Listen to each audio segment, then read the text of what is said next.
同学们好，今天我们开始学习中医诊断学中第2种诊断方法——望诊。首先，我们来了解一下望诊的含义。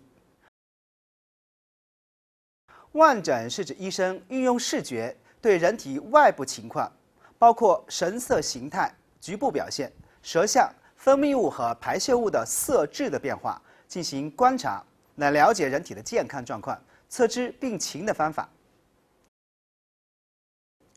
望诊在中医诊断学中被列为4诊之首，有望而知之谓之神之说。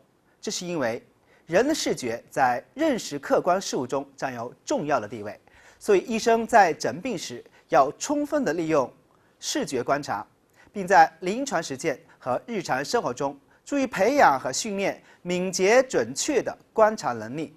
通过诊断知识的学习和临床经验的积累，使望诊技巧日臻熟练。但望诊也有一定的局限性，所以不应单纯以望诊取代其他的诊法。诊病时还需要4诊合参，才能全面地了解病情。为什么望病人的外部情况就可以了解健康状况以及测知病情呢？这是因为望诊包含了整体观和丝外揣内这2个原理。中医学认为，人是一个有机的整体，人体的外部，特别是面部和舌体等等，与脏腑的关系最密切。局部的病变可以影响到全身，而体内的脏腑、气血、津液、经络等病理变化，必然会在其体表、五官九窍、四肢百骸的相应的部位表现出来。因此，观察神色形态的变化，不仅可以了解人体的整体情况，而且可作为分析气血、津液、脏腑等生理病理状况的依据之一。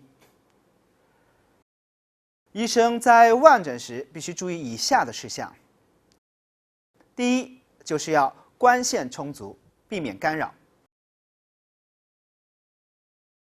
该尽量的在充足的自然光线下进行望诊。如果没有天然的自然光线，也应该在日光灯下进行。必要的时候，白天再进行望诊，要避开有色的光线以及室温高低的干扰。第二，就是要充分的暴露，排除假象。诊查时要充分的暴露受检的部位，以便能清楚的进行观察，便于诊查出个体和整体的病情不符的真相。对于个体和整体病情不符的真相，应认真的分析，排除非病理性的原因所导致的假象。第三，就是要熟悉生理，以常恒变。为了更好的识别病理体征，必须学习各部位组织的正常表现和生理特点，将病理体征和生理体征相比较，并要熟悉各部位组织与内在脏腑经络的联系，运用整体观念进行分析、动态观察，从病情发展的角度来判断病理体征所提示的临床意义。第四，就是要4诊合参，综合判断。不能以望诊代替4诊，单纯的望诊其信息是不够的，资料是不全面的。要注意将望诊和其他的诊法密切结合，4诊合参进行综合的判断。望诊的主要内容有以下5个方面，包括全身望诊、局部望诊、望排出物及小儿指纹，还有望舌。其中全身望诊里面包括有望神、色、形和态4个内容。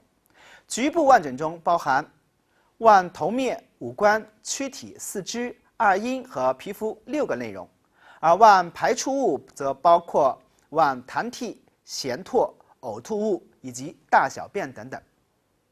望舌则包括望舌质和舌苔。